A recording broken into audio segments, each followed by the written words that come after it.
이 학교를 쓰는 친구들의 평균치가 어느 정도고 이 학교를 쓰는 친구들의 일반적인 경우가 어떤 경우인지를 우리가 알아야 하는데,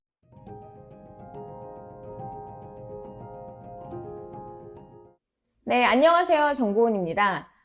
오늘 시간에는 전국권자 사고 두 번째 시간으로 용인 외국어대학 부속고등학교 외대부고에 대한 설명을 해보도록 하겠습니다. 자, 외대부고 같은 경우는 굉장히 인기가 요즘 많아진 학교 중에서도 하나라고 생각을 해요. 그 이유는 기본적으로 외대부고의 입시 실적 자체가 일반적인 다른 또 전사고들과는 다른 특징을 갖고 있다고 생각을 하는데요. 외대부고는 수시와 정시, 특히 서울대에 있어서 수시와 정시의 비율이 정말 드라마틱할 정도로 50대 50을 유지하는 아주 특이한 학교 중에 하나입니다. 사실 좀 이런 말하기 그렇지만 하나고 같은 경우가 서울대를 수시로 많이 보내고 상산 같은 경우는 의치안이나 이런 뭐 서울대나 이런 곳들을 좀 정시로 많이 보내는 학교라고 하면, 외대부고는 이 수시와 정시의 비율이 기가 막히게 거의 한 50대 50을 유지하고 있기 때문에 이 학교 같은 경우는 어쨌든 어떤 입시 정책에 있어서든 본인들이 좀 적응력이 좋다라고 봐주셔도 되실 것 같아요. 자, 그래서 이 외대부고 같은 경우는 학력고가 굉장히 떨어졌었던 작년, 그리고 이 대입기조 정책이 변화했었던 작년 같은 경우도 경쟁률에 그렇게까지 큰 타격을 입지는 않았습니다. 항상 외대부고 같은 경우는 전체 경쟁률이 2.5대 1 플러스 마이너스에서 뭐 한 1, 2 정도로 움직이고 있기는 하거든요. 그래서 아마 올해 같은 경우도 경쟁률 같은 경우는 뭐 그렇다고 3대 1을 넘어간다던가 이렇게 될 것 같지도 않고, 그 다음에 말씀드린 것처럼 외대부고 입시 어떤 그런 특이성 때문에더라도 2대 1 밑으로 떨어질 것 같지도 않은, 아마 2.5대 1 언저리 내외에서 움직이지 않을까 예상이 좀 되고 있습니다. 아직 경쟁률 같은 경우는 그렇게 될 것 같고요. 그 다음에 이제 외대부고 같은 경우는 성적 같은 경우는 하나고와 동일하게 2학년 1학기부터 3학년 2학기까지 국영수서가 성적에서 B가 있으면 아무래도 이제 작년까지는 면접을 보기가 좀 어려웠고요. 그거 같은 경우는 아마 올해도 그대로 유지가 될 것 같습니다.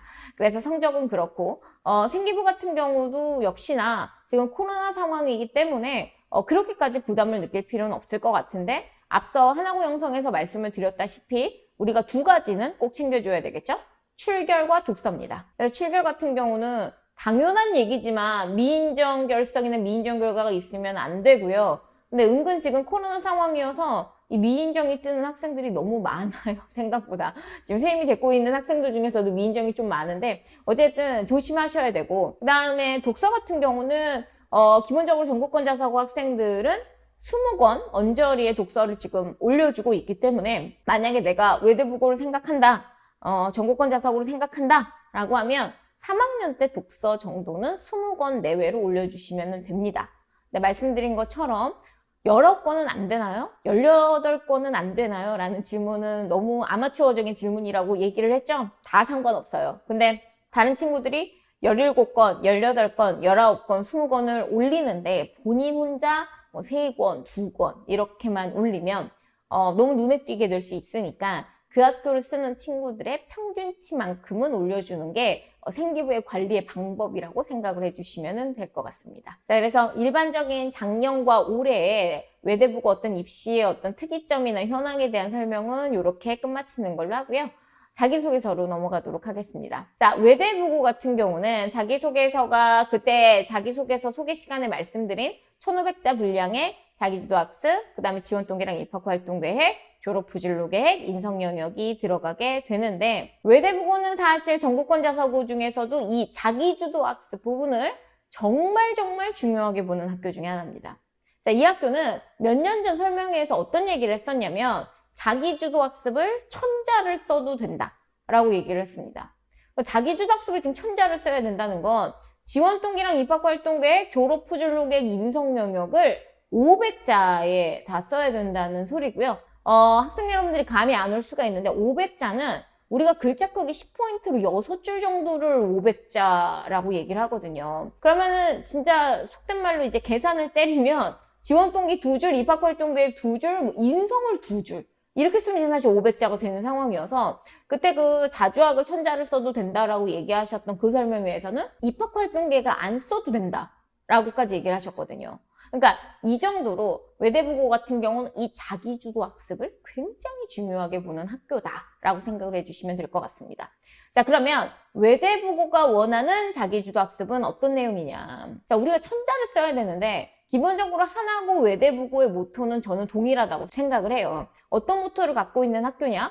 일반적인 제너럴리스트가 아닌 특정 분야에 대한 스페셜리스트를 원하는 학교다라고 봐주시면 될 것 같은데, 이 학교 같은 경우는 예를 들어 우리가 일반적인 자기주도 학습이라고 생각을 했을 때 쓰는 정말 그냥 일반적인 공부법들, 예를 들어 나는 국어를 어떻게 공부한다, 수학을 어떻게 공부한다, 사회를 어떻게 공부한다, 과학을 어떻게 공부한다, 이런 식으로 과목별 접근의 자기주도 학습을 굉장히 지향해야 되는 학교 중에 하나입니다. 과목별 접근이 아닌 자기가 관심 있는 분야 아니면 자기가 관심 있는 주제에 대해서 굉장히 끊임없이 탐구한 것 같은 느낌이 들어줘야 되거든요. 그래서 기본적으로 이 천자라는 어마어마한 자기주도 학습 분량 안에는 우선은 첫 번째, 본인의 관심 분야와 주제가 명확하게 드러나야 되고요. 그 다음 두 번째로 중요한 거는 뭐냐? 바로 그 주제를 계속 끊임없이 확장적으로 학습했다는 경험치가 들어가줘야 됩니다. 선생님이 앞전 그 자기소개서 설명에서도 얘기를 했지만 자기주도 학습의 핵심은 첫 번째, 자기주도성, 두 번째, 확장성이라고 말씀을 드렸었죠. 자, 이 두 가지가 정말 중요한 학교가 바로 외대부고라고 봐주시면 될 것 같아요. 그래서 이 학습의 자기주도성 같은 경우는 이 학생이 얼마나 학습에 있어서 호기심이나 궁금증, 의문 이런 것들을 스스로 느끼는 학생인지 이거를 굉장히 중요하게 생각을 하고요. 두 번째 확장성 같은 경우는 그냥 어떤 학습을 할 때 한 번 또는 단발성의 학습으로 끝나는 것이 아닌 그 학습법들을 통해 무언가 또 궁금함을 느껴서 두 번째 학습을 하고 거기서 만족하지 않고 또 궁금함을 느껴서 세 번째 학습을 하는 이런 식의 어떤 모토로 들어간 학습법들을 굉장히 선호하신다는 겁니다. 네, 여러분 이걸 알아주시면 좋아요. 아까 선생님이 말씀드린 그 자기주도성과 학습에 있어서의 확장성은 바로 서울대가 원하는 학생성의 모습이기도 합니다. 우리가 이제 고3 언니 오빠들이 자기소개서를 쓸 때 1번으로 들어가는 게 바로 학습 경험에 대해서 쓰는 파트인데 그 학습 경험을 쓸 때 사실상 가장 중요하게 보는 것이 주도성과 확장성입니다. 그래서 사실 하나고랑 외대부고 같은 경우는 중3 친구들을 뽑을 때부터 멀리 그러니까 이 학생을 본인들이 3년 후에 서울대를 보낼 수 있는 학생인지를 알아보기 위해서라도 이런 스스로의 주도성과 학습에 있어서의 확장적 경험을 굉장히 중요하게 생각한다는 거죠. 만약에 내가 이제 외대부고를 쓴다라고 한다면 우선은 내가 다른 친구들에 비해서 조금 관심을 갖고 있는 주제나 분야가 무엇인지를 꼭 생각을 하시고요. 그 다음에 그 주제나 분야에 대해서 내가 어떤 매체나 아니면 어떤 방식을 통해서 지식을 알아보려고 노력했는가를 탐구해 보시면 굉장히 좋습니다. 그러니까 예를 들어 여기서 말하는 탐구라는 것은 일반적인 교과서를 벗어난 모든 매체를 얘기를 합니다. 대표적으로는 책, 아니면 강연, 아니면 뭐 예를 들어 다큐, 아니면 기사, 뭐 아니면 어떤 특정 어떤 사이트의 홈페이지에서 봤었던 자료 이런 것들일 수 있겠죠. 그러니까 이렇게 내가 뭔가 교과서 학습에서 만족하지 않고 무언가 나 스스로 궁금함을 찾아보기 위해서 더 여러 가지 정보들을 찾아봤다라고 얘기하는 느낌이 이 외대부고 자주학에서 들어주면 굉장히 좋다는 겁니다. 자, 그래서 우선 가장 핵심적인 이 자기주도 학습에 대한 설명을 하면서 외대부고 자기소개서에 대한 설명은 끝마치도록 하고요.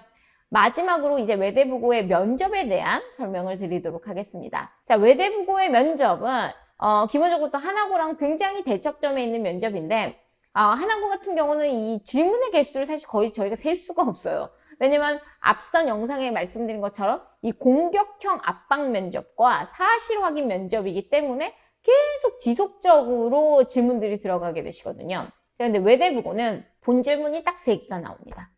작년 같은 경우는 코로나 때문에 이 본질문 3개로 끝났고요.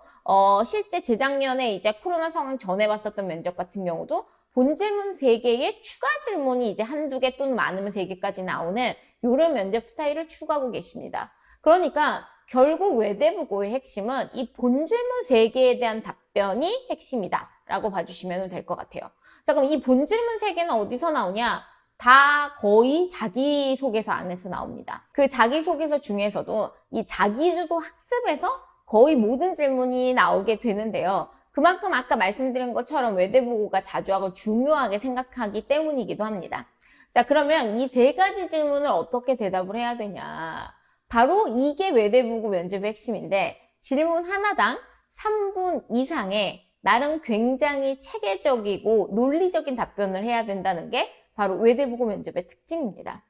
기본적으로 외대부고는 어떤 생각을 하시면 되냐면요. 대본이 없는 PPT 발표다 라고 생각을 해주시면 될 것 같아요. 그러니까 3분 스피치를 해야 되는 거죠. 어떤 주제에 대한 3분 스피치를 지금 학생이 해야 되는데 그 3분 스피치의 주제가 뭐다? 그 자리에서 공개가 되는 거죠. 그래서 그 자리에서 이제 면접에 들어가게 되면 종이가 뒤집어져 있고 본인이 이제 종이를 뒤집으면 질문 3개가 써 있는데 본인이 그 질문 중에 하나를 읽고 어느 정도 생각 정리를 한 8초에서 10초 정도 한 다음에 이제 말하기를 시작하면은 3분 동안 본인이 알고 있는 지식과 자료를 사용해서 그 시간을 채워야 됩니다. 자, 그러면 여러분 이런 질문을 하시는 경우가 있어요. 만약에 그 한 3분에서 4분 정도의 시간을 채우지 못하면 어떻게 됩니까? 떨어집니까? 이렇게 물어보시는 경우가 있는데 떨어지지는 않죠. 그러니까 시간이 부족했다고 떨어지지는 않습니다. 시간이 부족한 친구들을 위해서 추가 질문도 당연히 해주시고요. 자, 근데 문제는 외대부고를 쓰는 친구들 같은 경우는 이 시간을 거의 채우는 경우가 많습니다.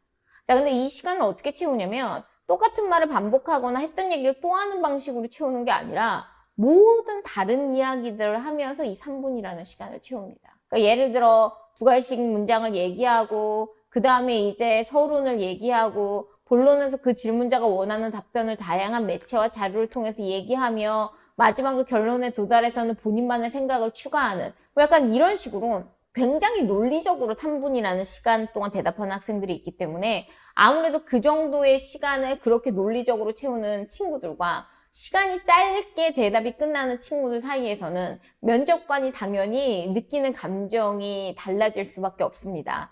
아무리 내가 똑똑한 답변을 한다고 해도 자칫 너무 답변 시간이 짧게 됐을 때 이런 외대부고 스타일의 면접은 임팩트가 떨어질 수밖에 없습니다.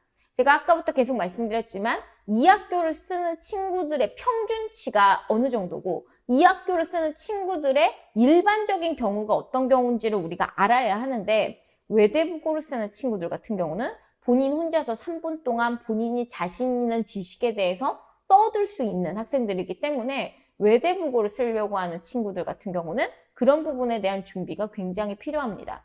자, 그렇기 때문에 이 3분이라는 시간을 답변하기 위해서 필요한 게 바로 굉장히 그 분야에 대한 심화적인 지식이 필요합니다. 여러분들도 지금 들어서 알겠지만 3분이라는 시간을 채우기 위해서는 굉장히 많은 자료와 레퍼런스, 그 다음에 그 어떤 질문의 유형에 맞는 어떤 다른 그거와 반대되는 사람의 이야기, 그걸 본인이 스스로 반박을 한다던가 이런 식으로 아주 다양한 논리 구조 속에서 3분이라는 시간을 채울 수가 있기 때문에 결국 핵심적인 거는 본인이 자소서에 쓴 분야에 대한 깊이 있는 지식이 필요하다라는 거를 말씀을 드리면서 우선은 외대부고 면접에 대한 설명을 마치도록 하겠습니다. 어쨌든 외대부고 같은 경우는 저는 굉장히 흥미로운 면접을 치르는 학교라고 생각을 하거든요.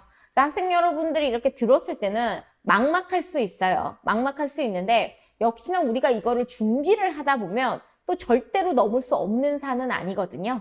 그래서 본인이 이 학교를 쓰고 싶다라고 생각을 한다면 분명히 넘을 수 있는 산이고 거기를 넘기 위해서는 아주 조금의 스킬 정도만 있으면 되니까 궁금한 점 같은 게 있다면은 역시나 리플로 남겨줬을 때 선생님이 따로 답변을 드리도록 하겠습니다. 감사합니다.